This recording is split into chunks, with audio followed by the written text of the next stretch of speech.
ازيكم حبايب قلبي، عاملين ايه؟ يا رب دايما تكونوا بخير. النهارده ان شاء الله هنعمل مع بعض شال سهل جدا للمبتدئات. هيكون سهل جدا عليك ان شاء الله. بس قبل ما نبدأ حابة اشرح لك هنمشي ازاي والمقاسات هتاخديها ازاي عشان الشغل يطلع مظبوط معاكي. تمام. هو الشال زي ما احنا شايفين هو عبارة عن 3 قطع، قطعتين اماميين مستطيلة كده بالشكل ده. ماشي. الجزء ده مثلا هيكون بالابيض، وعلى الاطراف في القطعه الاماميه متركب عليها قطع شبه الجيراني كده مربعات، هنشبكها على الاطراف كلها. ده هنعمل منها قطعتين للجزء الامامي بالشكل ده. تمام. طيب طول القطعه دي كلها بالمربعات بتاعتها هتبقى من اول الرقبه لحد المعصم لحد الكم، الجزء ده. فانت بتاخدي مقاساتك بالشكل ده، غالبا بتكون 66 سنتي كلها، يعني الجزء ده كله 66 سنتي. فاحنا هنبدأ القطعة المربعة دي لوحدها بتبقى 10 سنتي، ف10 سنتي من هنا و10 سنتي من هنا هنطرحهم من ال 66 الطول كله. فهنبدأ القطعة البيضة دي اللي في النص هنبدأها ب 44 سنتي. تمام. ده المتوسط. فانت خدي مقاساتك، يزيد حبه يقل حبه حسب المقاس اللي بتعمليه. هنعمل قطعتين بالشكل ده. هنيجي للقطعه الخلفيه هتبقى قطعه مستطيله، لان احنا هيبقى عندنا قطعتين مثلا كده دول الامام اهم. بعمل معلش رسم كروكي كده عشان اوضح لك هنمشي ازاي. دول الامام ماشي، هيتركبوا على الظهر. هنعمل الظهر قطعه بقى كبيره، طولها هيبقى ايه؟ طولها هيبقى مجموع القطعة دي، يعني مثلا دي هنعملها 44 الجزء الابيض و44 الجزء التاني، فهيبقى 88.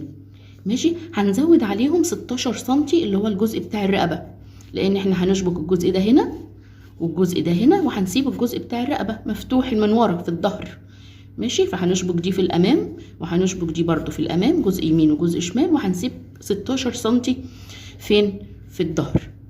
تمام. فهيبقى 88 و16 يبقى 4، يبقى 104. ماشي.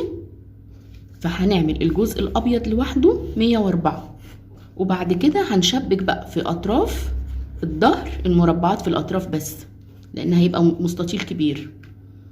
اوكي. يا رب تكون الفكره وضحت لكم. فهنبتدي على طول نعمل التصميم. الجزء الابيض بتاعنا بنعمله ايه؟ دايما عدد زوجي.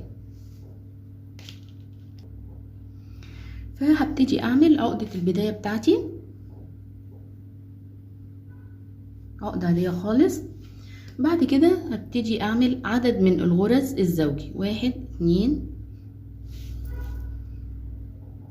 3 4 5 6 7 8 9 10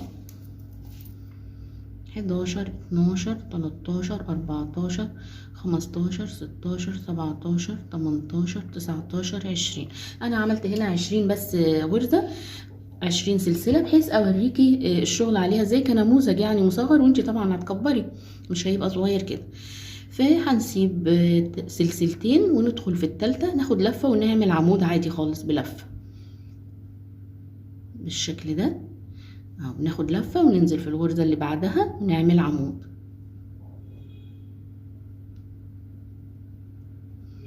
هنمشي السطر كله عمود بلفة، كل سلسلة بنعمل عمود. هنا خلاص عملت اهو، وصلت لنهاية السطر وعملت الدور كله أعمدة. تمام. طيب هندور الشغل، وهقولك على تركاية حلوة جدا تظبط الشغل معاكي عشان يطلع الشغل مظبوط، حتة واحدة كده، مفيش حتة طالعة كده ولا طالعة كده. هنيجي في الجزء اللي طالع منه السلسلة ده اهو، في نفس الغرزة دي هندخل ونعمل غرزة حشو. تمام. ونبتدي نطلع بالارتفاع بتاعنا 1 2 3 اهو. بصي ادانا ايه؟ الخط مستقيم، مفيش فراغ ولا في حته طالعه. هنبتدي هنعمل كده في اول كل سطر، نعمل غرزه حشو ونطلع بالعمود بالارتفاع بتاعنا. تمام. طيب الارتفاع بتاعنا دلوقتي هو عباره عن 3، فاحنا عايزين نعمل مسافه غرزتين كمان عشان هنسيب 2 عمود وهندخل في الثالثه. يعني هنعتبر ان احنا طلعنا ب5، نطلع ب5 سلسله. هناخد لفة على الإبرة، هنسيب 2 عمود ونطلع ونخش في التالتة ونعمل عمود عادي بلف. بعد كده هنعمل 2 سلسلة وناخد لفة ونسيب 2 عمود وننزل في التالتة نعمل عمود. 2 سلسلة ونسيب 2 عمود وندخل في التالتة ونعمل عمود. هو الشكل كله هو تكرار لسطرين، سطر اللي فيه الفراغات وسطر أعمدة، فهتكون سهلة جدا عليكي ان شاء الله. 2 سلسلة ناخد لفة ونسيب 2 عمود وندخل في التالت ونعمل عمود. 2 سلسلة نسيب 2 ندخل في التالت ونعمل عمود. 2 سلسلة نسيب 2 وندخل في الأخير ونعمل عمود. تمام. هندور الشغل واتفقنا نعمل ايه، ننزل في نفس الغرزة اللي احنا مطلعين منها الغرزة بتاعتنا ونعمل حشو، ونبتدي نطلع ب3 سلسلة. نبتدي نعمل في الفراغ ده 2 عمود، 1 2. احنا في الدور اللي فيه أعمدة بنطلع 3 سلسلة ارتفاع، انما الدور اللي فيه فراغات بنطلع 5 عشان بنعمل حساب اول فراغ. يا رب تكون الفكرة وضحت.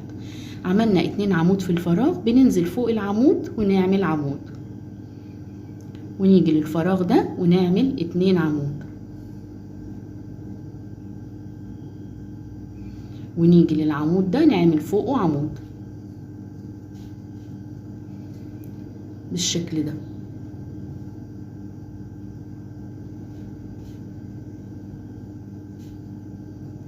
اتنين عمود في الفراغ وعمود فوق العمود.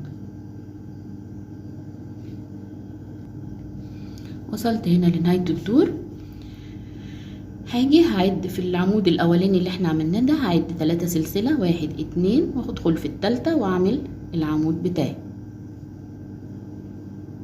اهي بالشكل ده. هندور الشغل وهننزل في نفس الغرزة الاولانية اللي طالع منها الشغل ونعمل حشو، ونبتدي نطلع ب5 سلسلة، 1 2 3 4 5، ونكرر الدور التاني اللي احنا عملناه، ان احنا بنسيب 2 عمود وندخل في التالت ونعمل عمود. 2 سلسلة ونسيب 2 عمود وندخل في التالت ونعمل عمود. همشي بالشكل ده كده لحد ما اخلص القطعة بتاعتي. هتبقى ايه يعني، مثلا لو قطعة طويلة شوية اهي هتبقى بالشكل ده. بصي لما عملنا الحشو في الارتفاع الاول، بصي طلع الشغل مظبوط معانا بالشكل ده. تمام. ده بالنسبة للجزء الابيض سهل جدا، هو تكرار سطرين فسهلة جدا واي واحدة مبتدئة تقدر تعمل. هنبدأ نعمل الشكل اللي هو المربعات الجراني اللي في الاطراف.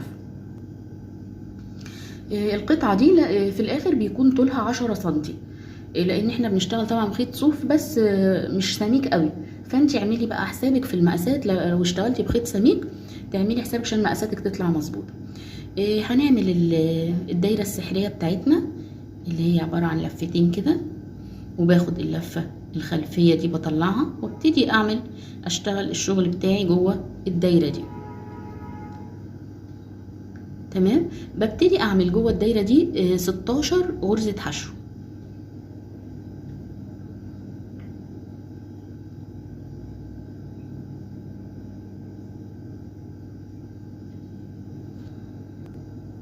عملت جوه الدايره السحريه بتاعتي 16 غرزه حشو.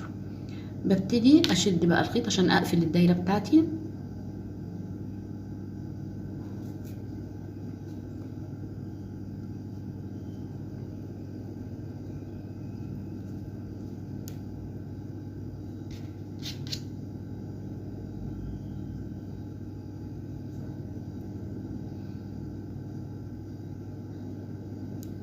بالشكل ده.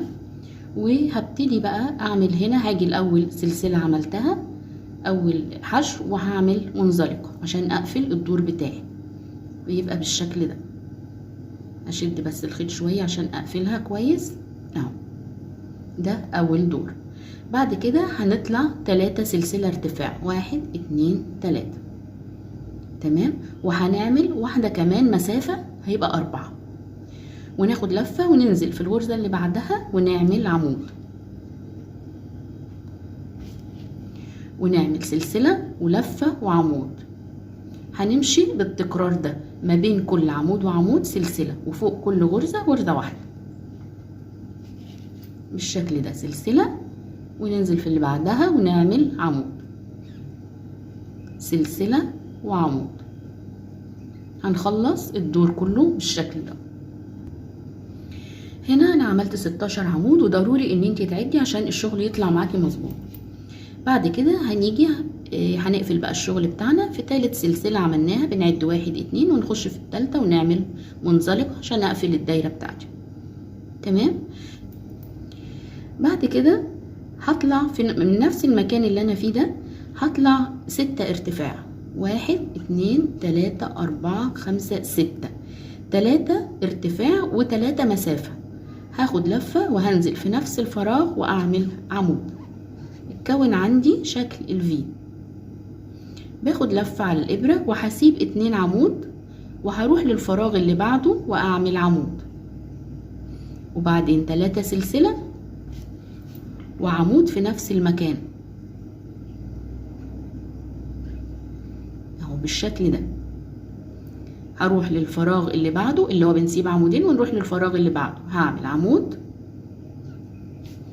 وهعمل 3 سلسلة وهعمل عمود في نفس المكان. ادتني شكل حرف الفي. في نهاية الدور لازم يتكون عندي 8 مجاميع، 8 حرف في في الدور الأخير ده. هكمل الشغل ونرجع. خلاص وصلت لنهاية الدور، وهبتدي أقفل الدور بتاعي بالمنزلقة.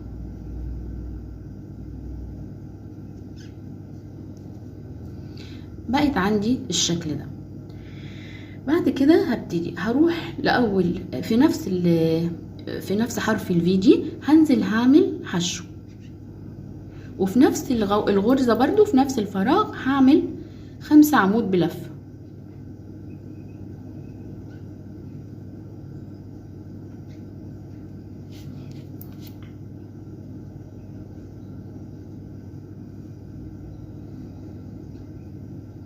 بعد ال5 عمود بلفة هنزل في نفس الفراغ واعمل حشو. يبقى احنا بنبتدي بحشو وبننهي بحشو، وفي النص 5 أعمدة. بنروح للفراغ اللي بعده حرف الفي اللي بعده ده، وهنزل هعمل حشو، وفي نفس الفراغ هعمل 5 عمود.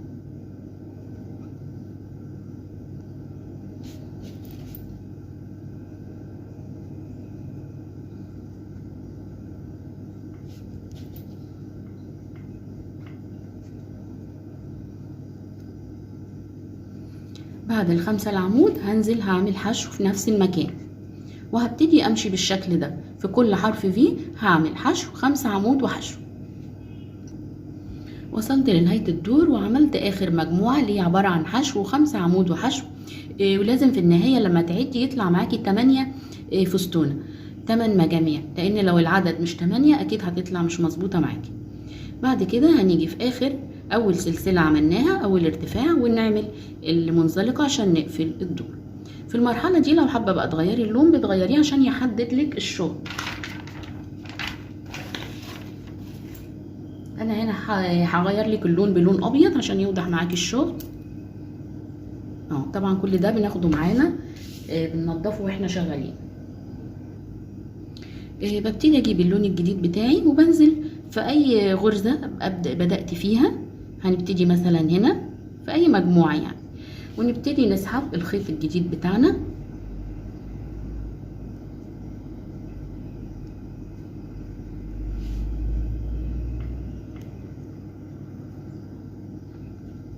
ونعمل سلسلة.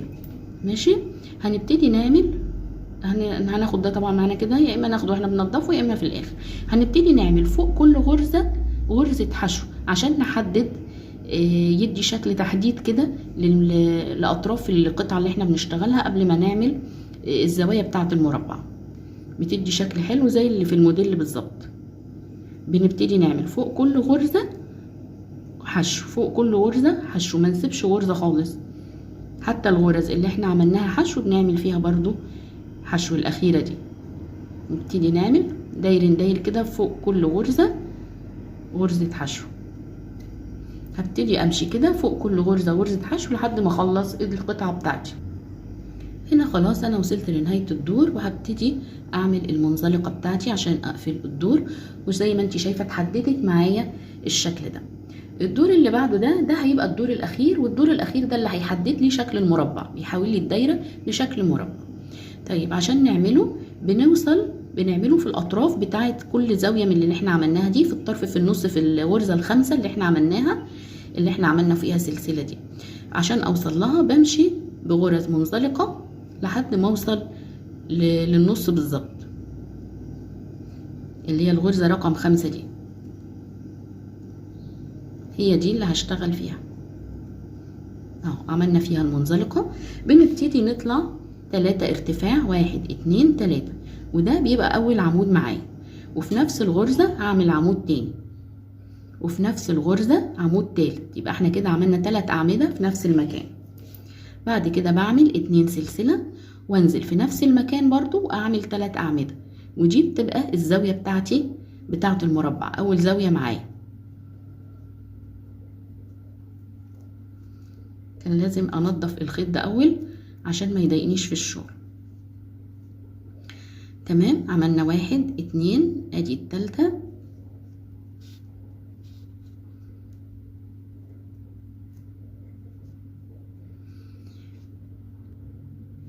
اهو بالشكل ده. بعد كده هبتدي اعمل 5 سلسلة، 1 2 3 4 5، وهنزل في المجموعة اللي بعدها في النص بالظبط، في نص المجموعة، واعمل حشو. بعد كده 5 سلسلة، وهروح في نص المجموعة التانية وهبتدي اعمل الزاوية التانية بتاعتي. هنزل في النص كده وهعمل عمود 2 3 و2 سلسلة، وفي نفس المكان 3 عمود.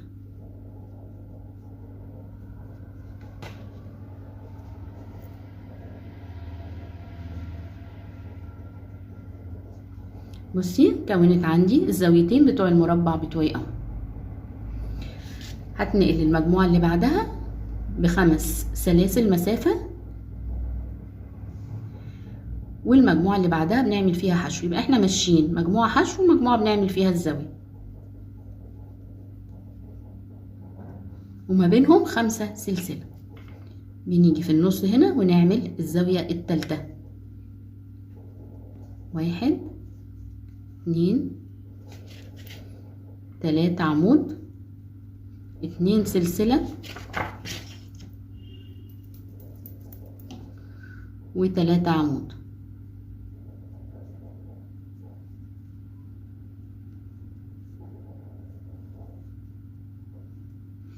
خمسة سلسلة، ونيجي هنا نعمل حشو. 5 سلسلة، ونيجي هنا نعمل الزاوية الأخيرة بتاعتنا.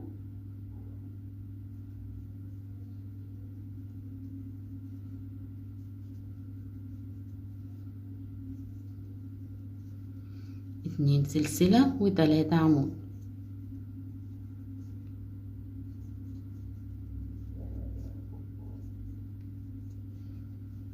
بعد كده 5 سلسلة، وبنيجي هنا ونعمل حشو.